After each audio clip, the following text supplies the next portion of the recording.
kulan looga hadlayay tayeenta waxbarashada oo ay soo qaban qaabisay wasaaradda waxbarashada ee Galmudug ayaa lagu qabtay magaalada Dhuusamareeb. Cabdullaahi Warsame Roble ayaa warkan soo diray. munaasabadan oo ahayd daafurka mashruuc ballaaran oo ka kooban 7 qaybood kaasi oo ujeedadiisu tahay in la dhiirigeliyo farsamooyinka gacanta ayna ka faa'iideysanayaan dad tiradoodu dhan tahay 65 ruux ayaa waxa magaalada Dhuusamareeb kaga qayb galay daafurkiisa wasiirka wasaaradda waxbarashada Galmudug iyo gudoomiyaha magaalada Dhuusamareeb Macalin Nuur Cilmi Cabdulle.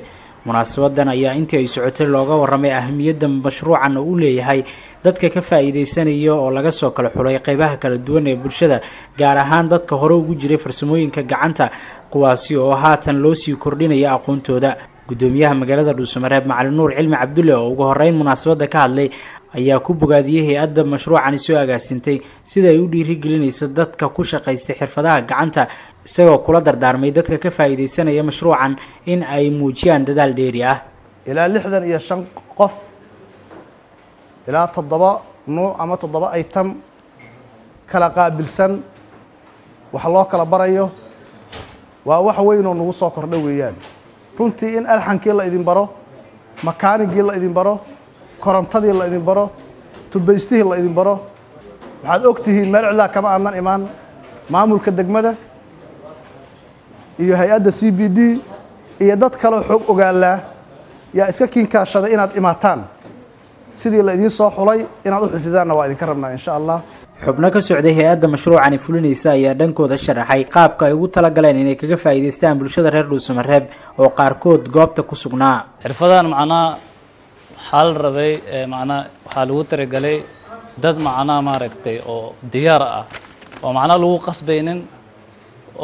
lagu qasbaynin ayagoo rabo inay macnaa wax bartaan soo saareen oona la soo saaray waxaana soo saaray wasaaradda waxbarashada iyo degmada. mashruucan waxaa la yiraahdaa Economic Development and Livelihood Investment Project oo ah mashruuc loogu talagalay in lagu horumariyo dhaqaalaha iyo nolosha dadka shaqeysta ama xirfadlayaasha iyo dadka ganacsatada.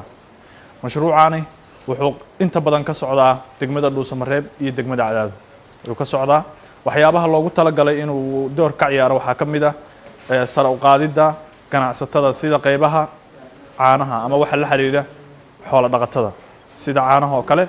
qaybaha kale uu xoog saaro waxaa ka mid ah ganacsatada yaryarka sida ayuutada oo kale. wasiirka wasaaradda waxbarashada Galmudug Axmed Deeq Cabdi Falko oo ugu dambeyn munaasabada soo gunaanaday ayaa tilmaamay doorka wasaaraddu ay ku leedahay mashruucan isaga oo carabka ku adkeeyay in dowlad goboleedka Galmudug gaar ahaan wasaaradda waxbarashadu ay iyadu leedahay in ay doorato mashaariicda ay u baahan tahay in loo fuliyo.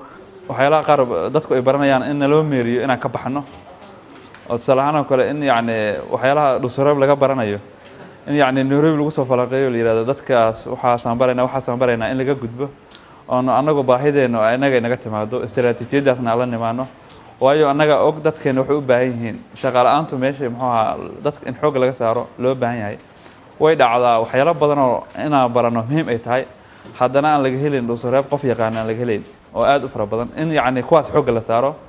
laakiin haddaanu dhahno dadka dhan hal xirfad aan baraynaa laga yaabo xirfadaas in lagu shaqeeyo Dhuusamareeb in aad u yar tahay waxaan u aragnaa inay tahay nacfi la qasaariyo runtii. Cabdullaahi Warsame Roble, Somali News TV, Dhuusamareeb.